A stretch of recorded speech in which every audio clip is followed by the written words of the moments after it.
Hello, नमस्कार जी। कैसे हैं आप सभी। सबसे पहले तो आप सबका तहे दिल से आभार। आप सभी ने इतना ज़्यादा मुझे कॉन्ग्रेचुलेशन, बधाइयाँ दी, शुभकामनाएं दी नई ज्वाइनिंग के लिए। तो सबका दिल से बहुत बहुत आभार, है ना। बहुत बहुत धन्यवाद कि मेरे खुशी के मौके में आप सभी शामिल हुए और इतनी अच्छी अच्छी बातें लिखी। और कुछ लोगों ने जैसे गुरु माता लिखा तो भाई शायद इतनी बड़ी पदवी के लायक तो नहीं है, पर फिर भी आपने इतना सम्मान दिया, इतना अच्छा प्यार दिखाया, तो उसके लिए मैं अपने आप को, खुद को बहुत अच्छे नसीब वाली मानती हूँ कि भाई मैं खुश नसीब हूँ कि मुझे इतनी अच्छी ऑडियंस मिली है जो इतने अच्छे अच्छे कमेंट्स करती है, जिनको पढ़ के ऐसा दिल खुश हो जाता है कि क्या बात है भाई, है ना। तो मुझे भी लगता है कि आप सब भी जल्दी से अपने जो भी तैयारी कर रहे हैं बस वो फटाफट बन जाइए, ताकि फिर आपको भी हम कॉन्ग्रेचुलेशन दें, है ना, ज्वाइनिंग के लिए। अभी सेकंड ग्रेड में कुछ लोग जुड़े हुए थे अपने से, तो उनका सिलेक्शन हुआ है हिंदी से, तो उनको भी बहुत बहुत बधाइयाँ। बाकी अभी आगामी भविष्य के लिए तैयारी कर रहे हैं। जुलाई में जो एग्ज़ाम है सेकंड ग्रेड की, उसके लिए तैयारी आप सभी कर ही रहे होंगे। तो मुझे लगता है आप सबकी तैयारी अच्छी चल रही होगी। पूरा दिल से, मन से, तन मन और धन से तैयारी करनी है, ठीक है। ऐसे तैयारी ना करनी है आप आने की बस फॉर्मेलिटी कर रहा, फॉर्मेलिटी नहीं करनी है। पूरा तन मन धन से दबा कर तैयारी करो। और कुछ ही दिन बच गया। कुछ मेरे कन कमेंट भी आ रहा कि भाई मैडम डर लग रहा है, तो देखो डरन की कोई बात ना है।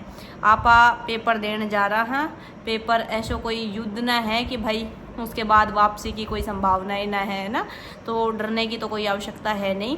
तो मस्त होके पेपर दे के आइए। आपने तैयारी करी है तो खुद पे भरोसा रखिए, जो पढ़ा है उस पे भरोसा रखें। थोड़ा सा पेपर हालांकि फर्स्ट ग्रेड का देख के भी थोड़ा डर लगना लाजमी है, लेकिन अपन पढ़ रहे हैं उस पर थोड़ा विश्वास रखेंगे, थोड़ा डरेंगे कम, तो उससे ये है कि सवाल ज़्यादा सही होने के चांस रहेंगे, ठीक है।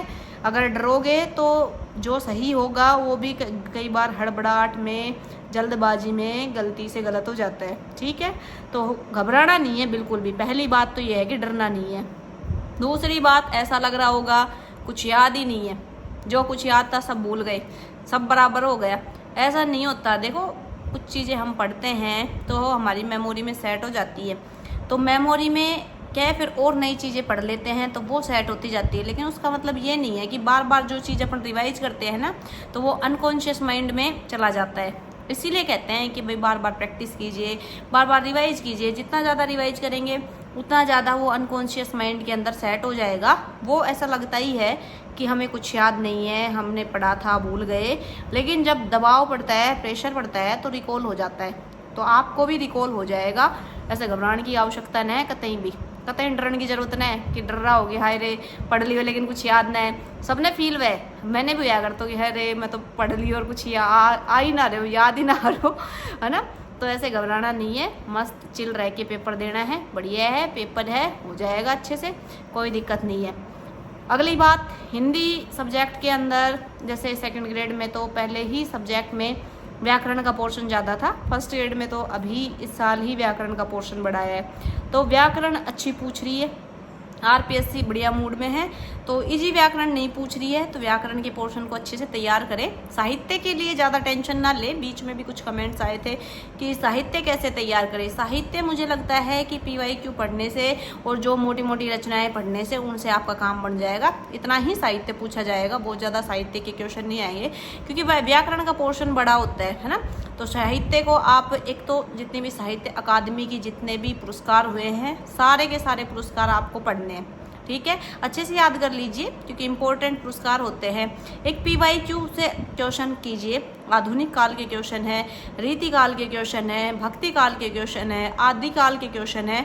वो रिपीटेशन के ज़्यादा चांस होते हैं। तो फर्स्ट ग्रेड के हो गए, असिस्टेंट प्रोफेसर के हो गए, आपके पास पीवाईक्यू की बुक होगी तो एक बार वापस से उनको देख लीजिए। उसमें ऐसी चीज़ देख लीजिए कि कोई ऐसा क्वेश्चन है जो मतलब आप भूल रहे हैं, या कोई कोटेशन है जो आप भूल रहे हैं, तो उनको थोड़ा सा रिवाइज वापस से कर लीजिए।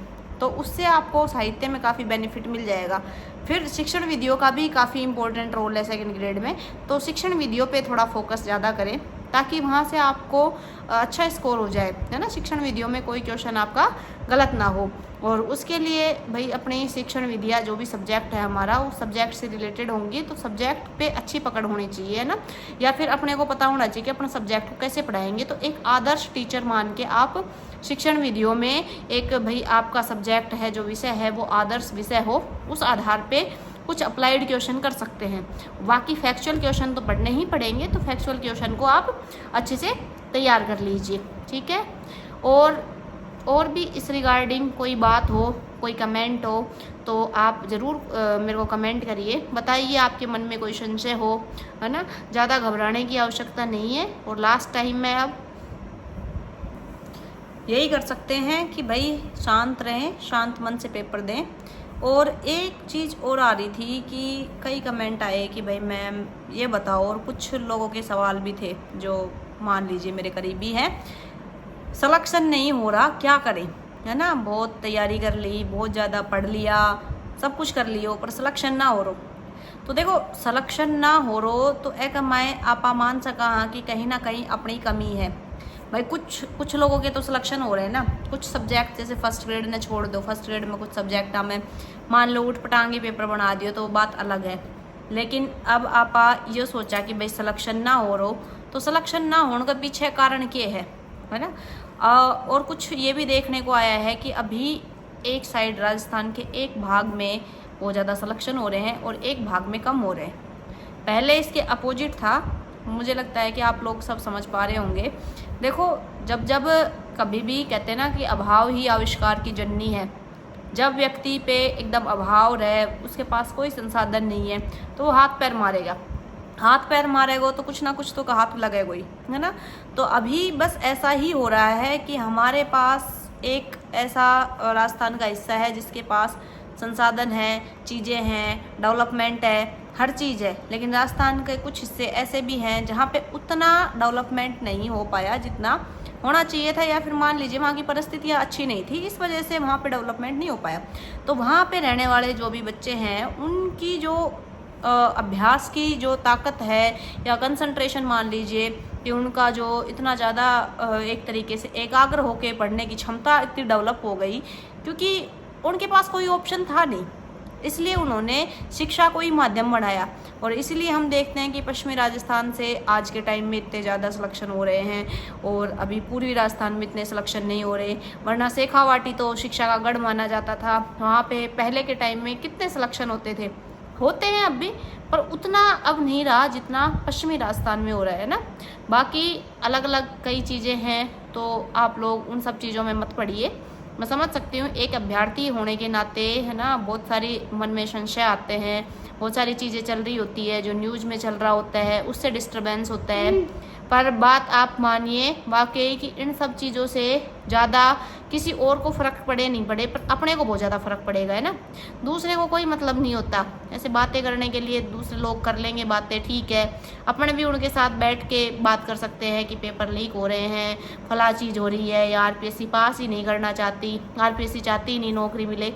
लेकिन इन सब बातों का कोई तुक निकलता नहीं है भाई। अपन कुछ ज़्यादा विशेष कर नहीं सकते भाई, अपन मांग रख सकते हैं, विरोध कर सकते हैं, लेकिन उससे भी क्या होगा? क्या हमें नौकरी मिल जाएगी? नहीं मिलेगी ना। ये सब चीज़ें अपनी जगह ठीक है कि भाई कोई व्यक्ति अगर विरोध कर रहा है और कुछ सिस्टम में खामियां हैं, तो उनका विरोध एक अलग तरीके से किया जाए, शांति से किया जाए, वो सब चीज़ें एक अलग प्रोसेस है। लेकिन हम एक विद्यार्थी है, और विद्यार्थी होने के नाते हमारा ये फ़र्ज़ है कि हम तैयारी करें, बस, है ना। एक अच्छे तरीके से तैयारी करें, और ये सोच के तैयारी करें कि हम पढ़ रहे हैं, ठीक है। अगर हम कम पढ़े तो हमसे जो ज़्यादा पढ़ेगा उसका सिलेक्शन हो जाएगा। सिलेक्शन होंगे लेकिन उनका हो जाएगा जो ज़्यादा पढ़ रहा है। तो कोशिश करनी है खुद को एकाग्रचित करके पढ़ने की। इन सब अफवाहों पे ध्यान मत दो। बीच में चला था एग्ज़ाम आगे बढ़ेगा, सीटें बढ़ेंगी, तो सीट तो बढ़ गई, एग्ज़ाम कोई नहीं बढ़ा ना। आरपीएससी बिल्कुल मूड में नहीं है कुछ भी करने को। उन्होंने फिक्स कर दिया, कैलेंडर के अकॉर्डिंग एग्ज़ाम डेट निकाल दी, तो वो एग्ज़ाम करवाएगी। बस अब आपको पढ़ना है, भ्रमित नहीं होना, इधर उधर की बातों पे ध्यान नहीं देना। ये सब चीज़ें चलती रहेंगी, आती जाती रहती है।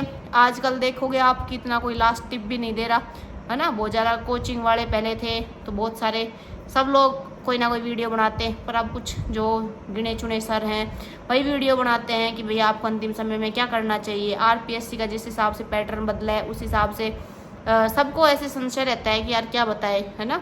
तो जो अनुभवी टीचर हैं वो तो फिर भी चलो कुछ बता रहे हैं, लेकिन आपको और हमें क्या करना है, बस आरपीएससी के पेपरों पे नज़र रखनी है।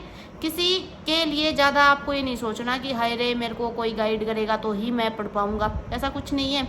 जहाँ गाइडेंस नहीं होता तो कहीं ना कहीं से हम अपना रास्ता निकाल ही लेंगे, ठीक है। तो किसी के भरोसे मत बैठो, मस्त रहो, पढ़ो, बस किताबें पढ़ो, इसके अलावा कोई और ऑप्शन नहीं है। सही किताबें सही डायरेक्शन में और सही तरीके से पढ़नी है। थोड़ी स्मार्ट स्टडी करनी है। तुम्हें कैसे स्मार्ट स्टडी करोगे कि तुम्हें देखना है कि क्या इम्पोर्टेंट है, क्या छोड़ने लायक है, क्या पढ़ने लायक है। जो छोड़ने लायक है उसको छोड़ दो, आगे बढ़ो, और जो पढ़ने लायक है, जो ज़्यादा पेपर में आता है, ज़्यादा पूछा जाता है, उसको बार बार रिवाइज करो। और थोड़ा सा क्वेश्चन लेंदी पूछे जाते हैं, बड़े पूछे जाते हैं, उनके लिए थोड़े प्रिपेयर रहो कि भाई थोड़ा बड़ा पेपर आएगा, लेंदी पेपर आएगा, थोड़े अंदर से क्वेश्चन पूछे जाएंगे, तो उसके लिए आपको तैयार रहना होगा। जब भी कभी आप तैयारी करो, कोई फ्रेशर हो तो तैयारी अगर आपको सेकंड ग्रेड की करनी है तो फर्स्ट ग्रेड के स्तर की तैयारी लेके चलो, तब जाके सेकंड ग्रेड को बीट कर पाएंगे। ऐसे ही अगर आपको फर्स्ट ग्रेड की तैयारी करनी है तो असिस्टेंट प्रोफेसर के जो स्तर होता है उसको लेके चलो, तब अपन आराम से बीट कर सकते हैं, कोई समस्या नहीं होगी, ठीक है जी। तो स्वस्थ रहे, मस्त रहे, आपका पेपर आने वाला है तो पेपर के लिए अच्छे से तैयारी करें, रिवाइज करें। ऐसे की फैक्टर जो आप मान लो भूल गए हो, ऐसा लग रहा है कि आपको याद नहीं आ रहा है, रिकॉल करें, मनन करें, थोड़ी देर बैठे, सुबह शाम 10 मिनट 15 मिनट योगा करो, ताकि थोड़ा सा ध्यान एक जगह रहे, नू भागना है, नू ने डोल लेना है ना। तो कई बार के रहे कि ज़्यादा मन नून भागे तो भी घबराहट सी हो जाए कि यार कुछ याद ही ना हो। थोड़ा बैठ के मनन करोगा, मन में आँख बंद करके सोचो के पढ़े हुए, कितना पढ़ लियो सिलेबस को, कौन सा पार्ट हो गयो, कौन सा रह गयो। तो इन सब चीज़ों से कॉन्फिडेंस भी बढ़ेगा, थर में हिम्मत भी आएगी।